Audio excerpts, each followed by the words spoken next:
Middle east एक ऐसे युद्ध के किनारे पर पहुंच गया है जहां से तीसरे विश्व युद्ध की आग पूरी दुनिया को अपनी चपेट में ले सकती है।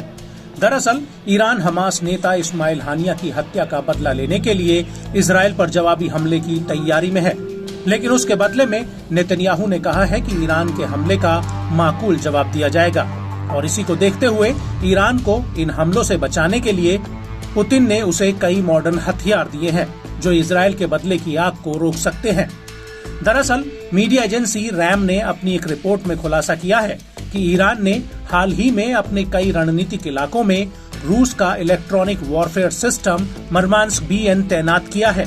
दरअसल मर्मान्स्क BN रूस का सबसे ज्यादा ताकतवर जैमिंग सिस्टम है जो रेडियो टोही, इंटरसेप्ट और दुश्मन के हमलों को शॉर्ट वेव रेंज के जरिए 5000 किलोमीटर से 8000 किलोमीटर तक जैम कर सकता है।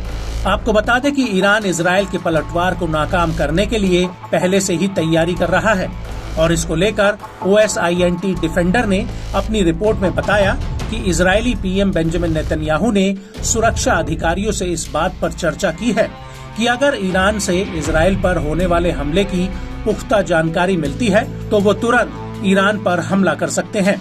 और इसी बीच ये भी खबर आई है कि अमेरिका ने इजराइल को 1800 मार्क 84 और 2000 LBS बम भेजने के मसौदे को अंतिम रूप दे दिया है। बड़ी बात यह है कि अमेरिका ने पिछले कई महीनों से इन बमों की खेप को रोका हुआ था। हालांकि जुलाई 2024 की शुरुआत में इनमें से आधे बमों की खेप को बाइडेन ने पहले ही मंजूरी दे दी थी। और अगर इजराइल का हिजबुल्लाह या ईरान के साथ सीधा युद्ध होता है तो ये बम इस युद्ध में काफी अहम साबित हो सकते हैं। वहीं अगर ईरान को रूस से मिले इलेक्ट्रॉनिक वॉरफेयर सिस्टम की बात की जाए तो मर्मान्स्क BN वॉरफेयर सिस्टम को 72 घंटे के भीतर तैनात किया जा सकता है। इसे कई तरह के वाहनों जैसे कामाज ट्रक्स और ट्रेलर पर भी लगाया जा सकता है।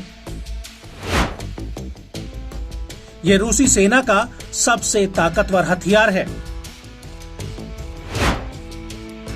ये दुश्मन के रेडियो सिस्टम, GPS, कम्युनिकेशन और सैटेलाइट सिस्टम को इंटरसेप्ट कर उन्हें जैम कर सकता है।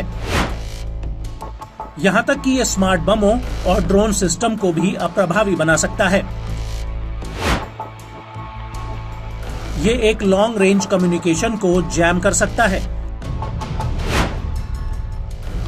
यहां तक कि ये हाई फ्रीक्वेंसी सिग्नल्स जो 3 से 30 मेगाहर्ट्ज की रेंज में आते हैं उन्हें इंटरसेप्ट और सप्रेस कर सकता है।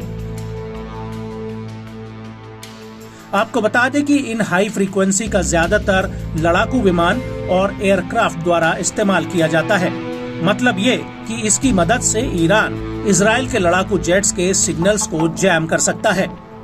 यहाँ तक कि अमेरिकी स्टेल्थ फाइटर 35 को भी ब्लैक और बाल्टिक सागर के ऊपर प्रभावित कर सकता है। वहीं इजरायली एयरफोर्स को रूस का ये सिस्टम एक तगड़ा झटका दे सकता है। रिपोर्ट्स के मुताबिक ये वॉरफेयर सिस्टम इजराइल के एयरक्राफ्ट्स और ग्राउंड कंट्रोल के साथ साथ नेविगेशन सिस्टम में दिक्कतें पैदा कर सकता है। ये सिस्टम मानव युक्त और मानव रहित ड्रोन्स और F-35 एयर स्टेल्थ फाइटर को भी प्रभावित कर सकता है। आपको बता दें कि रूस ने इस इलेक्ट्रॉनिक वॉरफेयर सिस्टम का इस्तेमाल यूक्रेन में बड़े पैमाने पर किया है। यूक्रेन में इस सिस्टम ने पश्चिमी देशों के कई टारगेट्स को निष्क्रिय तक किया है और कई रिपोर्ट्स में ये बात भी सामने आ चुकी है कि इस सिस्टम की वजह से नेटो के पायलट्स ने कम्युनिकेशन खोने और अत्यधिक रेडिएशन होने से गंभीर सिरदर्द की शिकायत तक की है।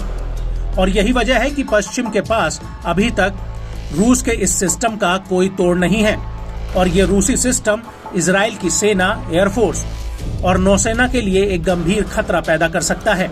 ये IDF के ग्राउंड ऑपरेशन में कमांड और कंट्रोल कम्युनिकेशन को बाधित कर सकता है, क्योंकि इस तरह के ऑपरेशन में IDF हाई फ्रीक्वेंसी पर निर्भर करती है।